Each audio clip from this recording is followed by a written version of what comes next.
Почитувани, добар ден.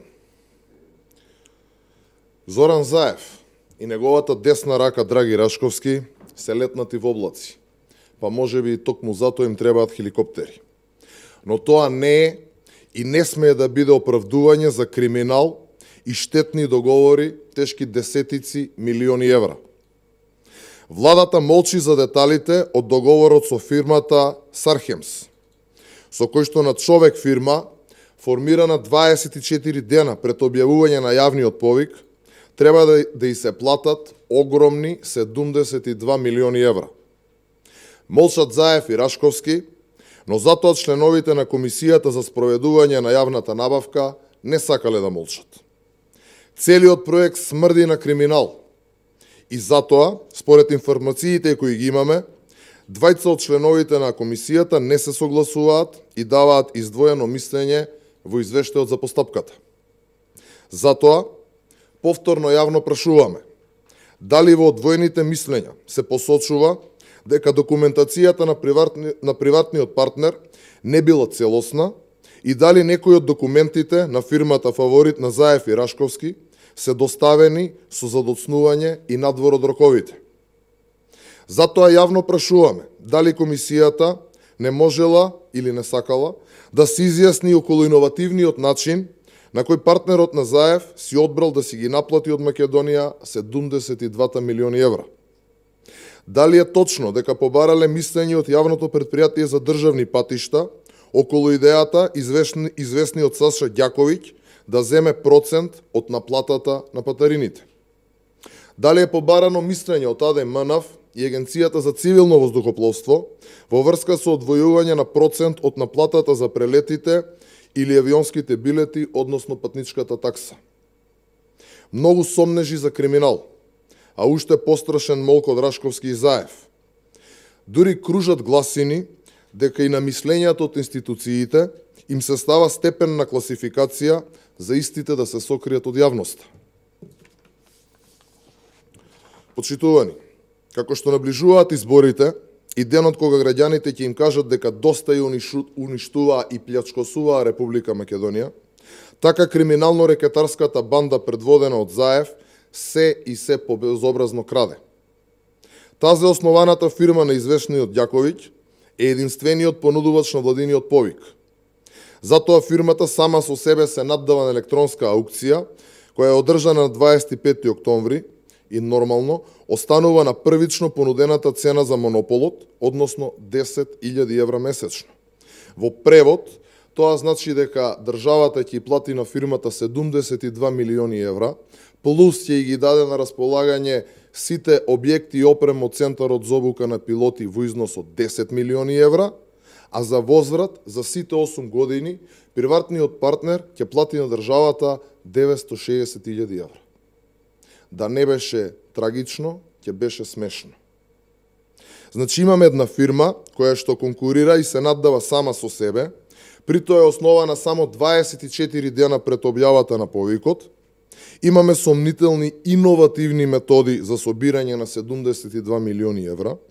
Имаме сериозна информација дека 3 документи кои се доставени до Комисијата се по крајниот рок и тоа потврда за успешно завршена работа од ист или сличен тип, сертификат за работен капитал и потврда дека нема прекршочна санкција за фирмата.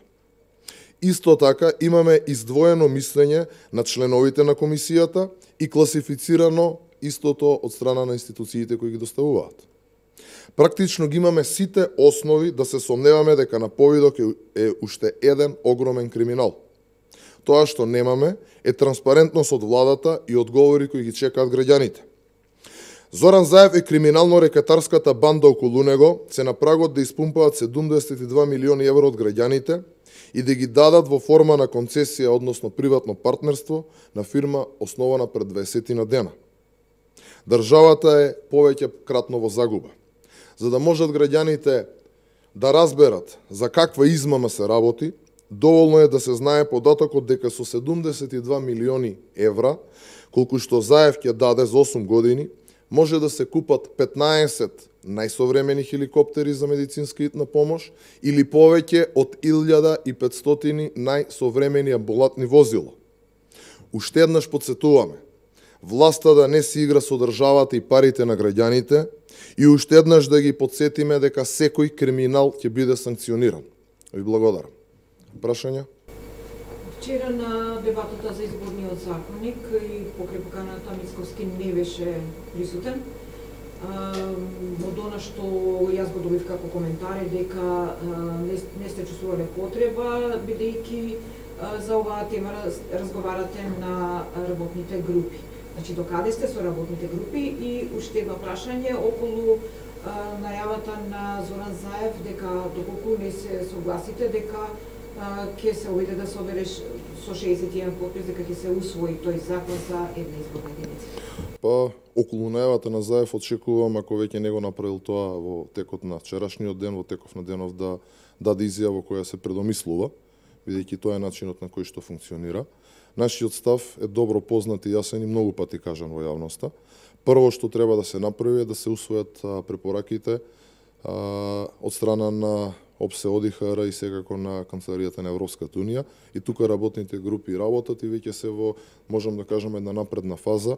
Очекуваме што е можно побрзо истите да се донесат, бидејќи е неопходно да не го оставаме тоа непосредно во периодот пред распишување на, односно започнување на изборите. Во однос на самиот модел за избори, многу пати досега кажав исто така јавно кој е нашиот предлог. Тоа е мнозински модел со 120 изборни единици. Без разлика дали ќе се прифати нашиот предлог или ќе се остане на ова што сега го имаме како изборен модел, исто така не треба да забораваме дека менување на изборниот модел на закажани и договорени избори на неколку месеци од сега, исто така од правна гледна точка и од аспект на изборите и граѓаните, исто така во моментов сметаме дека не треба да се случи, меѓутоа секако дека она што го предлагаме го оставаме како една отворена врата да продолжиме со разговорите и нормално ако најдеме заеднички јазик, онака како што е правено секогаш во минатото, со консензус помеѓу политичките партии, истото да се случи во идниот период. Рекот се треба се прифатат препораките на ОПСЕ, ОДИХР, меѓутоа нивните препораки се една изборна единица и отворени листи. Не, таква препорака нема во нивните, значи нивните препораки се однесуваат на многу други работи кои што можеби се недоречености или контрадикторности во самиот изборен законник или во изборниот законник во однос на другите закони. Дали има ваши пратеници кои би гласале за една изборна единица? Нашиот став е добро познат. Нашата пратеничка група во Собранието на Република Македонија ги почитува правилата на она што како партиски став го имаме. Во врска со назначувањето на Рамчидовиќ за, односно предлогот, не знам веќе дали помина, дали го изгласа за подпредседател на Собранието, отвори во јавноста полемика дека што ќе биде со овие пратеници, особено со оние 7 кои што остана. Тоа дополнително се подгреа кога Александрова рече дека разговарале со Мицковски, дека тие разговори биле вредни. Вие сте генерален секретар, добро ја познаате и структурата и све што се случува. Сакам да ја прашам директно, има ли шанси овие пратеници да се вратат во ВМРО-ДПМН или партијата ќе остане на оној став што ги имаше кога ги исклучи? Ние остануваме нормално на нашиот став. Многу пати ова се разговарало во јавноста, особено во периодот пред речиси една година, така да дополнително да коментирам ставови или да коментирам одредени дејанија на одредени луѓе кои што се надвор од партијава, навистина мислам дека нема потреба. Сепак ние сме најголема и најсериозна партија во Република Македонија. Мислам дека треба да останеме на некој ниво во однос на коментирањето и гледањето на работите.